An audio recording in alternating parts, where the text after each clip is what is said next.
Programa Cultura Geral. Apoio Faculdades Milton Campos. Venha ser referência. Estude com quem já é. E IEPREV, em defesa da Previdência.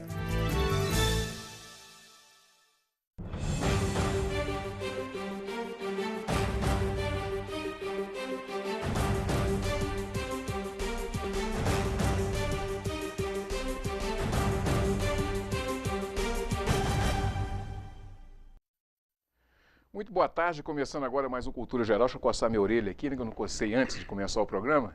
Começando agora o Cultura Geral. Muito obrigado por nos receber aí na sua casa, essa sala de bate-papo. E hoje nós vamos discutir um assunto extremamente pertinente, não quis discutir semana passada, pelo calor das emoções e tudo, mas hoje a gente vai discutir e repercutir a condenação do Lula e também essa mini reforma eleitoral que teve ano passado, né? Então a gente vai bater um papo super interessante. Tem um papo hoje também sobre fotografia, obviamente na terça-feira a gente tem com o Léo. O prometido semana passada foi trazer o drone, né? Mas o drone acho que caiu no meio do mato, né? Agora que eu lembrei. Mas a gente vai bater esse papo super legal aqui. O Léo é justamente para quebrar um pouco esse assunto assim de, né, mais denso e tudo, mas o assunto hoje, essencialmente, a gente vai falar aí dos aspectos constitucionais, legais aí da condenação do ex-presidente Lula. Seja muito bem-vindo aqui. Para isso eu trouxe meu amigo aqui, Ricardo Manuel. Seja muito bem-vindo, meu querido. É um prazer te receber aqui mais uma vez. Está virando sócio do programa também, né? Uai, que é isso? Com certeza. Muito obrigado pelo convite aí de novo. É sempre uma honra estar aqui e boa noite a todos que nos assistem. Beleza. Ô, Léo, seja muito bem-vindo mais uma vez, né, cara? O drone não caiu no meio do mato, não. Não, da outra vez ele não, foi tirar foto aí, o drone caiu, acho que alguém jogou uma ameixa, uma manga nele, lá na Serra do Cipó e caiu no meio do mato. Eu gostei, foi do puxão de orelha que eu já recebi aqui, né? Que a gente tinha prometido trazer o drone hoje. Mas eu lembrei na hora, né? Pois é, mas eu tive um acidente com o meu telefone. Então, sem o telefone, não daria para mostrar a funcionalidade do drone aqui. Então, o drone ficou adiado para semana que vem, se já tiver com o telefone novo funcionando, se Deus quiser, gente. Felipe, seja muito bem-vindo mais uma vez, né? Sócio do programa e tudo, abrindo em 2018 aí com a turma lá do Alvarenga e Ribeiro, aí tem Galo, Germano, tá todo mundo junto, né? Não, com certeza. E também aqui para contribuir no que puder com o Dr. Ricardo também em relação à questão da condenação do Lula e principalmente, e agora condenou, e aí, o que é que pode acontecer nessas eleições que vão vir? O Lula pode se candidatar, não pode? Quais são as condições que ele teria durante a campanha? Se acontecer uma condenação no meio, quais são as implicações, tudo isso, né? E só fazendo uma brincadeirinha aqui com o Léo, né? Tomando um esporro ao vivo, agora semana que vem, com certeza, tem que trazer esse drone. Tá mais do que prometido e combinado agora. Se for pra terceira, já pede música. Já pede música. Doutor Ricardo, os aspectos constitucionais dessa condenação, o trâmite foi tudo certinho, foi tudo legal? Teve alguma ilegalidade no meio desse processo? Como é que fica essa situação da Lava Jato? Como é que está tudo isso? Assim? Tem essa questão do triplex também? Foi com indício, não foi com prova material? Como é que ficou isso tudo? Como é que ficaram essa situação?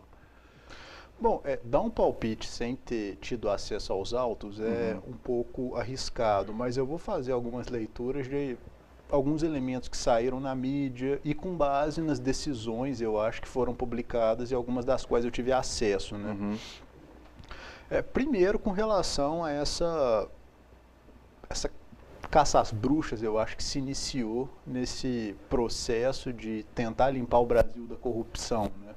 Eu acho isso grave, primeiro pelo movimento que há de algumas personalidades dessas instituições do Ministério Público e do Poder Judiciário em relação à mídia. Porque elas não só estão em evidência, como elas buscam essa evidência. Basta a gente lembrar do famoso PowerPoint, em que, quando o Ministério Público Federal propôs a denúncia contra o ex-presidente Lula, ele convocou uma coletiva de imprensa e explicou essa denúncia por meio daquele PowerPoint. A gente teve também um outro evento, que foi quando o juiz responsável pela condução desses processos relacionados à Lava Jato divulgou o áudio de um ex-presidente da República e de um presidente da República, quando ele não poderia ter feito isso. Isso, inclusive, é uma conduta, eu diria, criminosa, mas se não criminosa, porque o judiciário não se pronunciou a respeito, ao menos ilícita. E a gente tem também a questão de um judiciário ativo. Vale lembrar que, constitucionalmente, o Poder Judiciário, no processo penal, ele não pode ter uma postura ativa, por conta de dois princípios. O princípio da presunção do estado de inocência e o princípio da ampla defesa. Que está ligado, nesse caso, ao sistema do acusatório. Bom, segundo essa concepção, o indivíduo ele é inocente até prova em contrário, como o próprio nome diz. O que acontece é que o juiz, então, caso encontre alguma dúvida no processo, ele tem obrigação constitucional de absolver. O que não aconteceu nesse caso. O juiz ele produziu uma série de provas, sendo que isso deveria ser atribuição do Ministério Público. E mais grave ainda, foi um juiz que, nesse caso, se colocou frente à mídia em diversos momentos. Então, eu acho que foi um processo, não posso dizer com relação aos atos processuais, mas com relação à colocação ao público, à colocação à mídia e o caráter ativo, extremamente desrespeitoso aos preceitos constitucionais. Tem se falado muito no lawfare. Sim. Né? Esse pode ser um caso de lawfare. Sem dúvida. E eu acho que mais até do que a gente pensar esses exemplos de lawfare, a gente pode situar nessa, digamos, em uma concepção maniqueísta de combate à corrupção. No seguinte sentido, a corrupção, quando está incrustada no segmento institucional, ela deve ser combatida. Mas a questão é que, a fim de que o sistema ele possa se aperfeiçoar. Mas o que acontece é que quando esse sistema ele não se ele é forçado a se aperfeiçoar por um agente externo que pratica o direito de acordo com o acontecimento dos atos, esse sistema, na verdade, ele não vai se aperfeiçoar. Né? Então, se a gente pode imaginar o sistema político eleitoral que estaria corrompido e a possibilidade de ele se aperfeiçoar. Quando você tem um agente externo, no caso o Ministério Público, o Poder Judiciário, forçando esse sistema a aperfeiçoar, esses agentes externos muitas vezes atropelam a legalidade, têm de praticar o direito e fazer o direito muitas vezes com muita arbitrariedade, e o sistema não se aperfeiçoa, porque não é dada a oportunidade dele se aperfeiçoar devido à ingerência de agentes externos. Então eu situaria essa questão até em um problema mais amplo, né, que seria um combate talvez desacertado em relação às práticas de corrupção. Felipe, nesse momento a gente vive um momento de insegurança jurídica? Completamente, um momento de grande segurança e por vários motivos. Primeiro, só complementando um pouco o que o Dr. Ricardo acaba de mencionar, que eu acho que é essencial a fala dele, é no sentido de que nós temos várias instituições que constitucionalmente têm atribuições específicas e poderes que foram otorgados. E aí, no minuto, assim, e no sentido que você começa a exacerbar um pouquinho a atribuição de alguns poderes ou de algumas funções constitucionais, todo o sistema ele passa a ruir. É claro que a gente vive, por causa da própria questão da Lava Jato, do mensalão, como aconteceu em 2005, foram vários momentos que a população brasileira ela se viu como se fosse desacreditada com os agentes políticos no Brasil. Mas, de alguma forma, esse mesmo sentimento da população parece que ele começou a irradiar também para as instituições.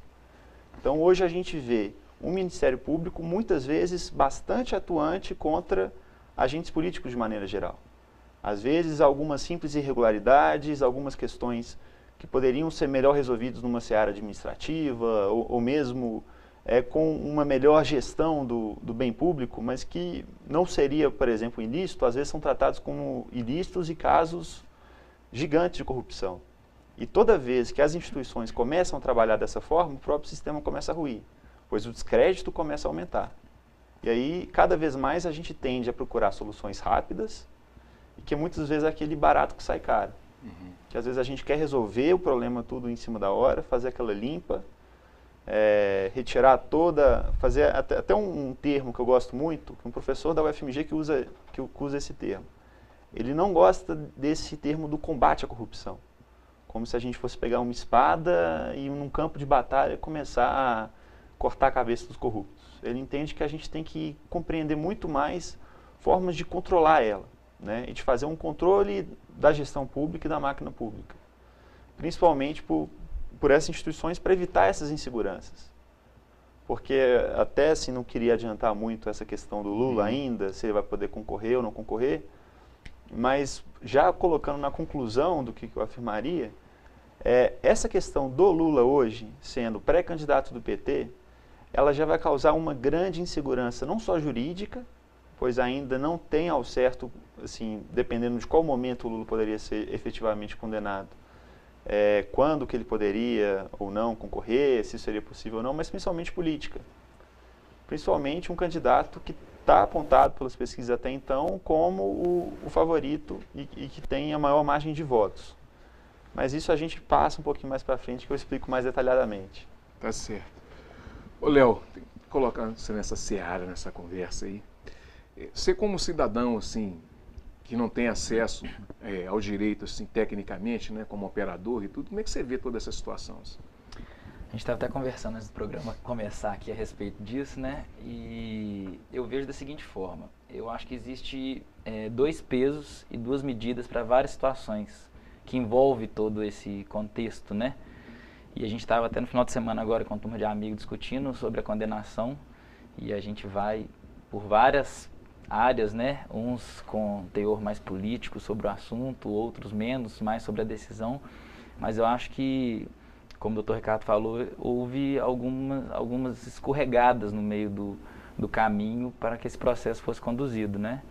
Então eu fico, na verdade, temendo muito como que vai ser esse ano, principalmente, em relação às eleições, já que a gente já vive um cenário inseguro financeiramente, né, economicamente no país, politicamente, e isso pode gerar uma sensação de impotência na sociedade que pode causar muito deixa comigo mesmo e abaixo a sociedade, né? Uma revolta entre as pessoas de uma certa forma, ou que concordam, que não concordam, ou que queiram pensar no próprio umbigo e esquecer a linha de sociedade, comunidade e sim, deixa comigo agora que a gente resolve assim. Então, se a gente não tem lá em cima alguém em quem confiar, em sentir segurança, para aqui embaixo a gente continuar seguindo a vida, fica complicado. A gente, se lá eu não posso ter essa segurança, como que eu vou fazer daqui para frente? Então, essa insegurança, essa falta de esperança mesmo de como melhorar uma situação de vida num cenário macro, né? Eu acho complicado e acho que a gente tem que ficar bem atento e respirando fundo para não perder a linha, né? Doutor Ricardo, esse momento é um momento que, assim, que a gente pode dizer que a gente está correndo o risco de aparecer um salvador da pátria? Deixa comigo, levanta a espada, independência ou morte, tudo, né? É curioso, assim, no Brasil a gente parece que há um movimento, não sei a cientificidade disso, eu diria que é mais um sentimento mesmo, de o eleitorado votar em personalidades fortes, né? Mais do que questões ideológicas, tem muito parece haver muita presença de um elemento de dissolução no corpo social brasileiro, porque a nossa história é marcada por movimentos separatistas. A gente teve um movimento separatista do Rio Grande do Sul, já tivemos movimento separatista de São Paulo e vários outros. Assim, nós tivemos movimentos de insurgência de territórios dentro do Brasil, canudos. Então, parece que sempre houve essa tentativa de depositar uma confiança muito grande em uma personalidade que vai manter o povo brasileiro e o seu território integrado. E eu acho que o fato de não ter havido uma consolidação dessa noção de nação no Brasil, de um povo nacional propriamente, um povo que se identifica como brasileiro, e que valoriza a sua nação acima das outras, faz com que essa possibilidade de um Messias sempre exista. Em alguns momentos com mais chances e outros com menos chances. E a gente pode até olhar um fenômeno que é bastante curioso, que o fato de que, na eventualidade de o Lula não poder concorrer, uma porcentagem substancial do eleitorado dele vai, evidentemente, para quem ele apoiar, e outra para o Bolsonaro, que está em segundo turno, que no espectro político partidário Sim. fica do outro lado. E tem também um fenômeno muito interessante no Rio de Janeiro, né? Muitas pessoas que votaram no Freixo para deputado estadual, que é um indivíduo, que é uma personalidade forte, Sim. porque ajudou no desmantelamento das milícias, paira em relação a ele uma imagem de um indivíduo transparente, ou seja, uma personalidade forte, também votaram para o Bolsonaro em deputado federal. Isso é muito curioso, que é também uma outra personalidade forte que, desconsiderando todas as outras polêmicas, paira em relação a ele também, se isso é verdade ou não é outra história, um sentimento de honestidade. Sim. Só Pode ficar à fazer vontade, fica à adendo vontade. a isso, só para continuar a história do Rio, e para senador, foi o Romário que foi eleito na Isso. última eleição.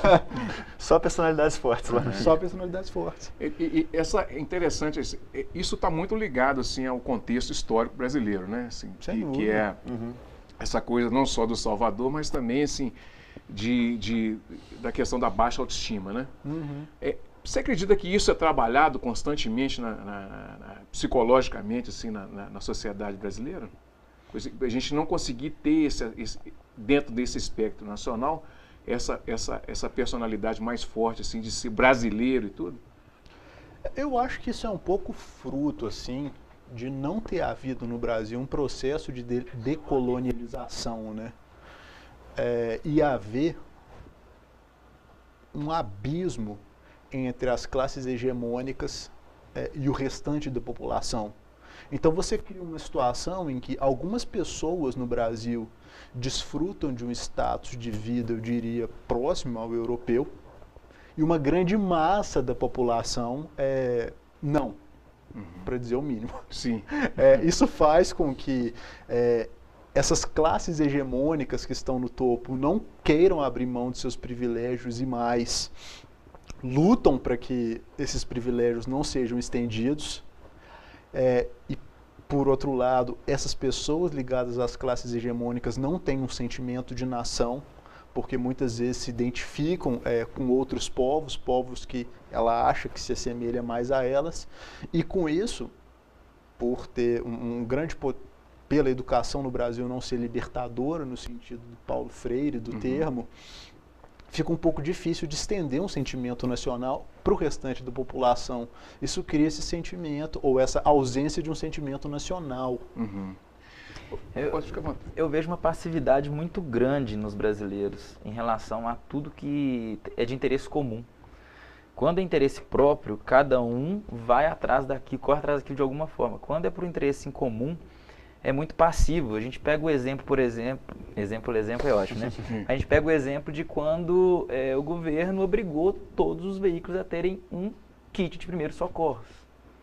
Do dia para a noite, todo mundo teve que gastar seu dinheiro comprando kits de primeiros socorros para os carros que não tinham. Depois falar que não era mais necessário. Aí a gente começa, a gente é bobo, né? O que é? Depois um governo que obriga o uso de um extintor de incêndio. Depois não o extintor de incêndio, o tipo do extintor de incêndio. E logo depois não é mais necessário. A gente fica parecendo fantoche na mão de interesses obscuros e maiores que rondam, né, a engrenagem do sistema e a gente fica aqui embaixo como um burrinho de carga, sempre comendo capim e aceitando tudo aquilo passivamente. Eu acho que o povo brasileiro não tem essa ideia de libertação mesmo, de eu conquisto e eu vou, a gente luta. É muito aceitável a situação.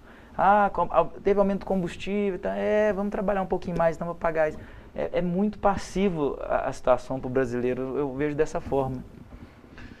Felipe, 1% da população nacional concentra assim, uma boa parte da renda, mais de 60% da renda nacional.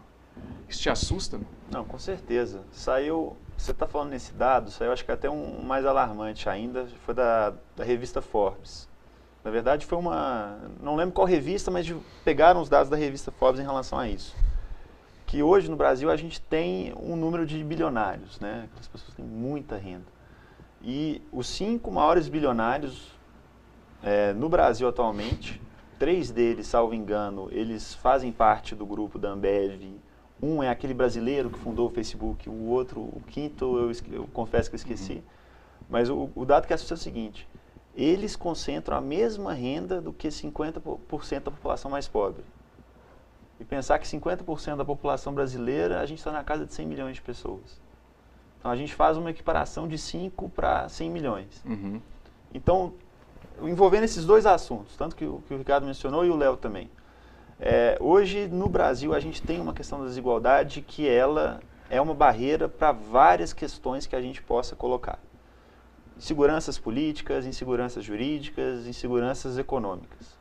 Se a gente não passar desse problema da desigualdade, que ela consequentemente muda, por exemplo, na educação cívica e até às vezes libertadora de às vezes a gente se manifestar contra um ato do governo e se manifestar bem contra um ato do governo, fazer pressão nos grupos certos para a gente conseguir pautar melhor as ações cívicas. Se a gente não resolve a desigualdade, a gente não consegue bater essa questão. Segurança política mesmo. Às vezes, se a gente não consegue retirar essa questão da desigualdade, seja na disputa eleitoral, mas mesmo assim de informações, a gente não consegue combater, por exemplo, um dos problemas que hoje o TSE está morrendo de medo são as fake news. Né? Como é que seria a influência? A questão econômica, se a gente não tem uma distribuição de renda, ou se a gente não tem uma política que a gente consiga nivelar, como é que a gente consegue fazer uma expansão do empreendedorismo, por exemplo, né? Então, sem sombra de dúvidas, a gente vive num país muito desigual e que, assim, eu também sem cientificismo, mas pelo sentimento, a impressão que dá é que a gente está virando cada vez mais desigual. Uhum. Principalmente com o advento da tecnologia, que vai retirar postos de trabalho, a gente ainda não sabe como que a gente vai conseguir ocupar essas pessoas que estão saindo desses postos de trabalho. Então é uma coisa alarmante e que ela vai também, inclusive, influenciar essas eleições e as eleições futuras também. E essa questão da concentração de renda, né, que o Dr. Galo falou, é muito explicativa com relação sobretudo, essa nossa crise de representatividade, né? Sim. Porque já que nós temos muitas pessoas com muita renda e muitas pessoas com renda quase nenhuma, ou melhor, poucas pessoas com muita renda e muitas pessoas com quase nenhuma, essas pessoas com muita renda têm um potencial influenciador em relação ao corpo de representantes muito maior do que o restante da população. Por uma questão muito simples, doação de campanha e acesso. Uhum. Essa situação do Lula, ela, nesse processo todo, ela abre precedentes aí, Ricardo? Você acha que ela vai abrir precedentes assim para outros casos também de políticos e ex-presidentes e presidentes? As pessoas, agora nós temos eleições, então tem senadores, por exemplo, e deputados que perderão os cargos e tal. Você acha que isso é possível? É difícil dizer.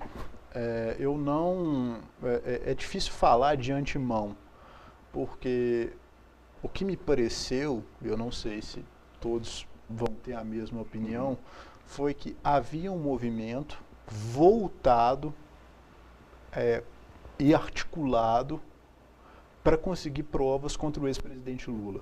Porque a gente pôde ver, assim, constatar uma série de agentes corruptores que que desviaram muito mais dinheiro do que um triplex, que fizeram delações premiadas, enfim, e que agora já estão soltos, levando a sua vida com todo o luxo possível. Então, se é que houve troca de favores e a tipificação do crime de corrupção em relação a esse triplex,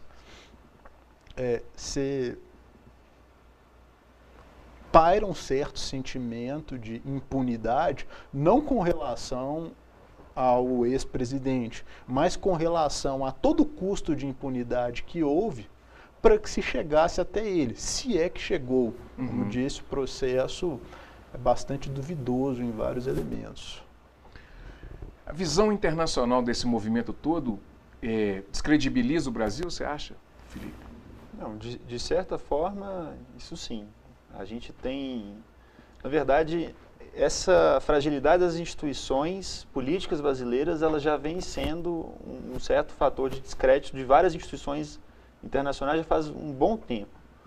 Assim, desde o episódio do impeachment da Dilma, que foi em 2016, né? 2016. Foi 16. 2016. É que é tanta coisa que acontece, a gente vai perdendo até o tempo, né? Pensar que há 2 anos atrás, menos de 2 anos atrás, a gente teve um impeachment. Mas a gente pensa exatamente isso. Parece que foi ontem. Parece que foi ontem. Porque, e é uma coisa muito engraçada, principalmente se a gente for comparar com o mercado. Porque o mercado, como ele tem agido, pelo menos nessas transações de curto prazo, não é? Teve a condenação do Lula, o mercado subiu, o dólar abaixou. Teve o impeachment da Dilma, o dólar abaixou e o mercado subiu. E aí a gente tem uma impressão que parece que as coisas, assim, pelo menos a população, olha, está dando resultado. Né? Pelo menos a curto prazo a gente consegue ver que a economia está melhorando. Que você fala assim, nossa, teve um aumento de 20%. Tudo bem que nunca existe um aumento de 20%, né? Mas ela dá essa certa, talvez, uma credibilidade inicial. Mas, ao mesmo tempo, se a gente pensar que as nossas instituições, a gente teve, pelo menos desde da Constituição de 1988, só o Fernando Henrique, acho que foi só o Fernando Henrique mesmo que conseguiu cumprir o mandato dele. Não, o Fernando Henrique e o Lula. Mas agora o Lula já está sendo condenado de novo. Então, só um único presidente que não teve nenhuma condenação ou alguma interrupção do seu governo. Se a gente for parar para pensar isso, nesses 27, quase 28 anos que a gente tem de uma democracia, isso começa a ficar cada vez mais frágil. Não é? E a longo prazo e a médio prazo, a gente começa a passar uma descrença em vários órgãos internacionais. Não só em questão financeira, de investimento de mercado, mas órgãos internacionais de defesa dos direitos humanos, órgãos internacionais que pleiteiam uma eleição livre e justa, que a gente trazendo esse descrédito nessa política internacional, isso também vai gerar consequências. Um exemplo que é claro disso, se a gente for lembrar da abertura das Olimpíadas. Quantos líderes internacionais a gente teve aqui no Brasil na abertura das Olimpíadas? Assim, líderes mundiais. Quase nenhum. Eram representantes de países que vieram. E nem todos os países levaram os representantes oficiais, porque tinha sido as vésperas do impeachment da Dilma. Então, para pensar que assim, isso já trouxe um dano muito grande à diplomacia brasileira. E a diplomacia, às vezes, a gente aqui, assim, no nosso dia a dia, na convivência com a cidade, a gente pode achar que é uma coisa pouco relevante. Mas, assim, para um mercado global, para uma economia global, para uma política global também, que a gente se influencia, isso é algo que traz muitos efeitos perversos a longo prazo. Pelo menos, assim, claro, na minha visão, né? Bom, gente, deixa eu fazer um intervalinho. Corta para mim aqui, né, Danilinho? Vou fazer um intervalinho, daqui a pouquinho a gente volta com mais Cultura Geral. Daqui a pouquinho está de volta.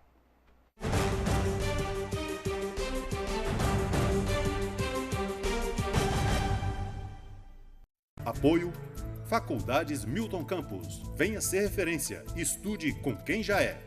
EI é Prev, em defesa da Previdência.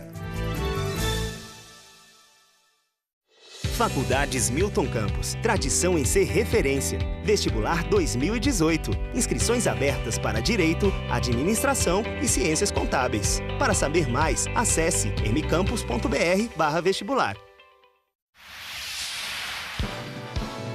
Canal Cidadão, Nova Lima e você. 2018 começa com um gostinho especial. É que a Biblioteca Pública Municipal Anésia de Matos Guimarães, depois de 6 anos desativada, voltará a abrir suas portas para os amantes da literatura e para toda a comunidade nova-limense. Desde que assumimos, era um dos nossos principais objetivos abrir a Biblioteca Pública Municipal. Demoramos muito tempo para encontrar uma casa ideal para receber todo o acervo. No entanto, hoje já estamos com a biblioteca pronta para ser inaugurada. A Biblioteca Pública Municipal Anésia de Matos Guimarães funcionará na Rua Chalmers, número 415, no bairro Retiro, a partir da segunda quinzena de fevereiro. Durante todo o ano de 2017, os profissionais da Biblioteca Pública Municipal trabalharam internamente na restauração e catalogação do novo acervo da biblioteca, que agora estão sendo colocados nas estantes e que todos os leitores poderão conferir. No novo espaço, o serviço de empréstimo será informatizado. Por isso, todos os usuários deverão renovar o seu cadastro. Além disso, a biblioteca será um ponto de cultura, com saraus de poesia e contação de histórias. Fala, cidadão!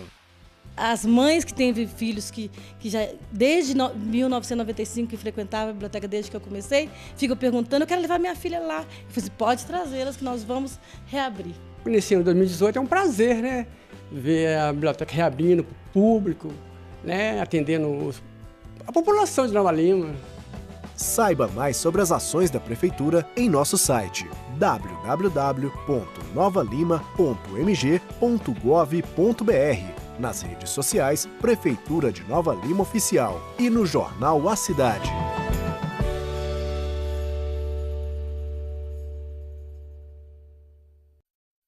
Faculdades Milton Campos. Tradição em ser referência. Vestibular 2018. Inscrições abertas para Direito, Administração e Ciências Contábeis. Para saber mais, acesse mcampus.br/vestibular. Programa Cultura Geral. Apoio Faculdades Milton Campos. Venha ser referência. Estude com quem já é. EI é Prev, em defesa da Previdência.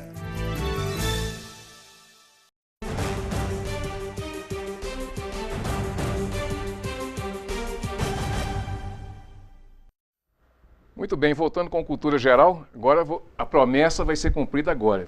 Felipe, como é que fica a situação do Lula? Vai poder ser candidato, não vai? Pois é, então vamos lá no passo a passo. Primeira questão que hoje é muito fala, a questão da ficha limpa, se o Lula vira ficha suja de imediato, vamos tentar esclarecer um pouco mais de uma maneira bem didática, porque aí para o telespectador compreender muito bem o que está se passando. A ideia é basicamente o seguinte, existe hoje no Brasil a Lei 6490, que é a Lei da Ficha Limpa, que ela foi, na verdade, a Lei das Inelegibilidades, que ela passou por uma reforma em 2010 com a Lei da Ficha Limpa. Foi uma lei que teve um grande destaque nacional, porque ela teve uma grande mobilização de vários setores da sociedade, e inclusive teve um certo apoio, se não institucional, mas de alguns membros do Ministério Público que também estavam ali atuando e apoiando essa lei. E essa foi uma das poucas leis assim, de iniciativa popular que a gente teve no Brasil, que, se não me engano, são só 5. E aí o que acontece? Essa lei, ela modificou a 6490 para o seguinte, se você for uma pessoa condenada por um crime, um dos crimes que está descrito na lei, você pode ter a pena da inelegibilidade. Só que antes, essa pena da inelegibilidade ela só acontecia com o trânsito em julgado da sentença, ou seja, com o fim de todos os recursos em todas as instâncias. Mas com essa alteração em 2010, a gente já aplica que, existindo uma decisão condenatória em um órgão colegiado, que, por exemplo, igual no caso do Lula, foi um órgão colegiado, que eram 3 embargadores que estavam julgando, você já pode ser considerado inelegível. Aí a questão primeiro é, quando que você se considera? Será que a partir acho que foi quarta-feira passada, a gente já pode considerar o Lula inelegível? Na verdade, esse controle é feito pela Justiça Eleitoral. O TSE, no dia... salvo engano, agora eu fiz anotações aqui, mas dia 15 de agosto é o dia que todos os partidos eles têm que colocar o registro das suas candidaturas. Não é? Cada partido ele tem o seu processo de escolha interno e após a escolha ele leva esses candidatos a registro. E só a partir do registro que você está formalmente habilitado para poder concorrer às eleições. E aí o que acontece? Nesse dia, nesse prazo, até o dia 15 de agosto, o PT ele tem que levar todos os documentos do Lula. E um desses documentos seria uma certidão criminal negativa, para mostrar que ele não teria nenhum processo que impedisse a candidatura dele. Mas como ele foi agora condenado por um crime de corrupção passiva e de lavagem de dinheiro, então necessariamente ele se enquadra naquela hipótese de inelegibilidade e aí o registro dele seria indeferido. Então, no primeiro momento, o TSE ia declarar assim, ó, você não pode se candidatar porque você não conseguiu cumprir esse requisito da lei. Aí o que acontece? A lei eleitoral, ela paira uma seguinte dúvida. Tudo bem, um órgão colegiado sentenciou ele, mas ao mesmo tempo, será que essa decisão ela pode ser revertida posteriormente? E se ela for revertida posteriormente, será que a gente pode privar a população de votar efetivamente em um candidato? E a escolha da legislação eleitoral é você priorizar o voto popular do que uma situação jurídica de impedimento. Então, a partir do momento que aconteceu um indeferimento, já vai ser possibilitada a defesa do Lula entrar com recurso eleitoral nesse processo de indeferimento e requerendo em pedido liminar para que suspenda os efeitos desse indeferimento do registro e aí deixar que o Lula ele possa fazer todos os atos de campanha eleitoral. E aí que a gente entra na seguinte questão. Né? E são várias questões que é um exame de futurologia quase que a gente faz. Então, o artigo 16A da Lei das Eleições deixa, ó, o candidato pode fazer todos os atos da campanha, propaganda, horário eleitoral gratuito, pedir voto, fazer videoconferência com pessoas, participar de debates. Só que aí a gente vai ficar naquela questão de e se ele for condenado ou se ele for absolvido? Que aí a gente tem que ter ao certo saber esses momentos específicos. Se ele por acaso for condenado, vamos mais fácil, se ele for absolvido, aí não vai ter problema algum, ele foi absolvido do crime na segunda instância, e como ele está já candidato, fazendo a campanha sub judice, então se ele for eleito, ele é diplomado, não tem nenhum problema. Agora vamos imaginar que no meio da campanha, ele pede os recursos dele no STF, no STJ, acontece o tal do trânsito em julgado, que é onde ele não pode mais se manifestar no processo, e aí ele é definitivamente condenado. Aí a pergunta paira. Aí, nesse caso, ele havendo condenação, no meio da campanha, ele não vai poder mais, ele vai ter que sair da campanha. Então o registro ele vai ser de fato indeferido. E aí tem duas questões. O PT poderia substituir o Lula por um outro candidato? Que muito se fala isso hoje, né? Que às vezes vale a pena deixar o Lula fazer a campanha e sair para deixar para outra pessoa do mesmo partido que poderia fazer essa transferência de votos. Aí a resposta para essa pergunta é depende. Depende do seguinte. Boa resposta. É uma excelente resposta. Porque ela vai depender do seguinte.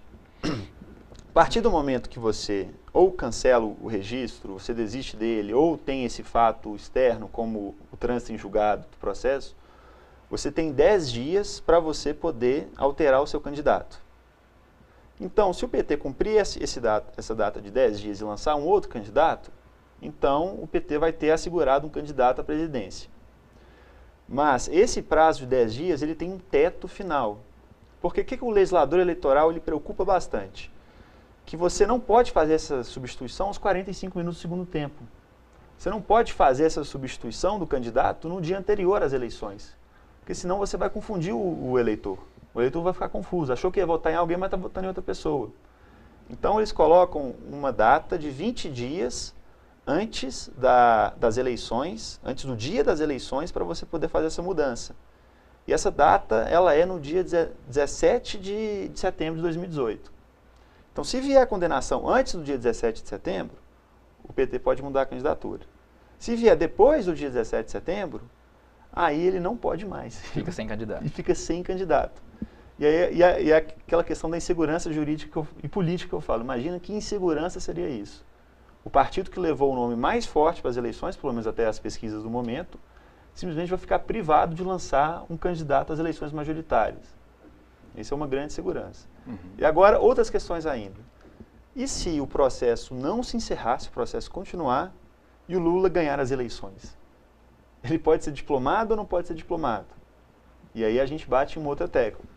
Já vi algumas decisões do TSE no seguinte sentido. Se na hora que você é diplomado ganha as eleições, mas você não conseguiu reverter o seu quadro, aí você tem que realizar novas eleições de novo para conseguir ir retirando esse candidato. Eu já vi outro entendimento que, na verdade, quem tem que reverter, quem tem que efetivar a condenação não é a defesa, mas sim o Ministério Público ou quem está acusando. Então, você manteria esse candidato e ele poderia ser diplomado. Então, mas a questão é, como é um caso totalmente, digamos assim, novo no país, principalmente numa situação presidencial, a gente tem poucos julgados que podem nos auxiliar quanto a isso. E aí, provavelmente, nesse caso, a gente dependeria de uma interpretação do TSE, da lei eleitoral e também da Constituição. Porque a gente fica no seguinte princípio. A gente tem, por um lado, a lei, uma das poucas leis de iniciativa popular que a gente já foi aprovada no Brasil, e que ela foi muito representativa em vários órgãos, que ela quer proteger, basicamente, a moralidade das pessoas que vão se candidatar. Por outro lado, a gente tem uma outra questão que também é muito importante, que é o voto popular. Né? Então, qual que é o valor jurídico, o bem jurídico que a gente quer proteger? A gente quer proteger a moralidade política ou a gente quer proteger, em última instância, o voto popular, a soberania popular?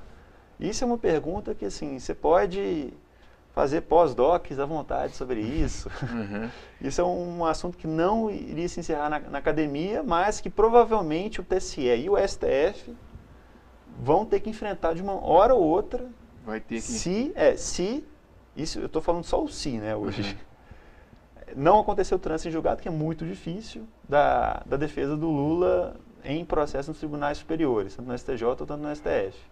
Então a gente tem um exame de futurologia, uma questão muito incerta por vários âmbitos, e aquela conclusão que eu havia chegado antes. É um patamar de insegurança jurídica e política. Para onde que a gente vai, a gente ainda não sabe. Nós vamos para fotografia. Vamos para fotografia. Dá para sair na foto? Dá para sair na foto, sai bonito na foto. Léo, tem algum trabalho específico só para a gente quebrar um pouquinho o gelo desse? Vamos falar um pouquinho. Semana passada a gente já começou a pincelar sobre o ensaio de gestante, né? Isso. Então eu queria só falar um pouquinho para o pessoal de casa aí como funciona a fotografia de gestante. Então, a gente, quando as futuras mamães procuram para poder fazer um ensaio de gestação, a gente deixa bem claro o período que deve ser feito esse ensaio. Então, geralmente, a gente procura saber como que está sendo a gestação da mamãe, para saber se é uma gestação mais tranquila, para a gente ter esse parâmetro de data. Geralmente, é feito entre 28 e 31 semanas. Por quê? Nesse período, a barriga já está num tamanho legal, a mamãe ela ainda está com uma atividade física legal, assim, ela consegue fazer uns deslocamentos, ela consegue ficar mais tempo sem maiores cuidados em alimentação, hidratação. Então, dependendo do local que vai ser feito o ensaio, ela consegue se deslocar, pedras, caminhadas, cachoeiras, que é muito ensaio externo também que a gente faz, são muitos ensaios externos. Então, a mamãe fica mais tranquila junto com o papai para poder se deslocar e não ter maiores problemas quanto a isso. Outro detalhe importante, por que esse período? A mamãe não está inchada. A gestante, quando chega no final da gestação, ela começa a apresentar inchaço além do cansaço. Então, ela pode ficar com o pé mais inchado, as bochechas, o nariz, a orelha. Ela começa a inchar mais por causa do próprio processo da gravidez mesmo. Então, a gente indica que até a 31ª semana é o ideal para fazer um ensaio onde a barriga vai estar se destacando, vai estar numa aparência bem legal e ela ainda vai estar com essa locomoção dela bem ativa, sabe? E locais. A gente aqui é privilegiado pelos locais para fazer fotografia de gestante. A gente faz uma parte no estúdio, onde a gente tem toda uma alimentação, hidratação, a parte do ensaio mais light, digamos assim, onde ela fica com menos deslocamento, mais sentada, deitada. A gente chama de gestante lifestyle. Ela está num ambiente como se fosse da casa dela, uma varanda, um sofá, então ela deslocamento mínimo. E depois, caso ela opte, a gente parte para o ensaio externo. É onde a gente tem que ter mais cuidado, porque a gente pede sempre o auxílio do papai, ou que leve alguém, uma irmã, alguma pessoa mais próxima. E esse deslocamento é feito uma parte de carro, depois a gente chega até onde vão ser feitas as fotos, e com o maior cuidado possível, porque geralmente são trilhas e cachoeira, com toda a segurança, mas aí a gente vai ter água, a gente vai ter vento, sol, então é bom o uso de um protetor solar, repelente. Um amigo que tem um sítio, um amigo que tem uma casa lá no canto das águas, exatamente, é indicado, né? Inclusive, eu estava com um ensaio marcado para fazer de uma mamãe, até a amiga minha, mandar um beijo para ela, Marcela, acabou de ter a Lelê, e a gente estava com o ensaio dela marcado. Devido ao tempo, muita chuva nesse período agora, a gente não conseguiu fazer o ensaio e ela já teve a Lelê. Então o ensaio do Canto das Águas a gente não conseguiu fazer, mas a gente fez o ensaio lifestyle dela, na casa dela, né, nesse convívio dela, tranquilo. Então ficou muito lindo, mas aí tem esses intempéries. Principalmente agora, a gente está com um problema de febre amarela gigantesco, então o repelente é o tempo todo e a gente tenta fazer o ensaio no menor tempo possível, em torno de 40 minutinhos a gente faz as fotos principais, assim, para não desgastar muito a mamãe. E vai ter o ensaio dela que talvez não vai ser no mesmo dia do drone, né? A gente vai tentar adequar para ver se consegue passar ou não no mesmo dia, mas vai ter o ensaio dela completo aqui também para vocês verem, tá? Bacana. Bom, a gente indo para a parte final do programa, doutor Ricardo, como é que fica o STF nessa confusão toda aí? Porque, segundo o próprio entendimento do STF, já em segunda instância, depois de julgado em segunda instância no TRF, ele já pode começar a cumprir a pena em regime fechado. Como é que fica essa situação? Bom, você acha que o STF tem possibilidade de rever isso? Eu tenho lido muito sobre essa coisa assim, talvez o STF vai se posicionar, vai rever isso em tempo recorde, aquela coisa toda e tal, nessa condição. Eu aqui cito Rui Barbosa, né? O Poder Judiciário é aquele que mais tem faltado à República. Nessa perspectiva, eu não tenho muita fé que o STF vai valorizar o voto popular, vai valorizar o sufrágio, ou mesmo vai valorizar a presunção do estado de inocência. Espero estar enganado. Bom, gente, chegamos ao final do programa Cultura Geral, né? Outra coisa, gente, febre amarela. Já vacinou, Felipe? Vacinado. Vacinou? Vacinado. Você já vacinou, que você falou semana passada, e você? Já. Já vacinou? Ainda mais ano você que mora aqui em passado. cima, já, mãe. Mas não vacila não, gente, pelo amor de Deus, não vacila, vacine. Gente, um grande abraço, amanhã estaremos de volta com mais programa Cultura Geral. Amanhã é um programa também super especial com as corporações musicais, as bandas de Nova Lima, tá certo? Um grande abraço e até amanhã, se Deus quiser, com mais Cultura Geral. Até amanhã.